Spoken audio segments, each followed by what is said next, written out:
আসসালামু আলাইকুম গাইস, আপনাদেরকে আজকে একটা দারুণ চমক দেখাবো। এখন আপনাদের প্রশ্ন যে কি চমক, তো চলুন দেখা যাক আপনাদের কি চমক দেখাবো। একজন 11 বছরকার শিশু 3টি গরু লালন পালন করছে, আবার ঘাস দিত। চলুন চলে যাই মূল ভিডিওতে। তো গাইস, ছোট ভাই এদিকে আসো। ভাই, আপনার বয়স কত? 12। 12? তো আমি যে দর্শকদেরকে বলে দিয়েছি 11, ওইটা মিস্টেক।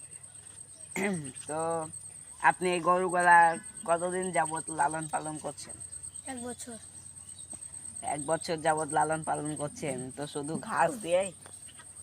চারা তালি চারা মাঝে মধ্যে দেন না প্রতিদিনই দেন? মাঝে মধ্যে।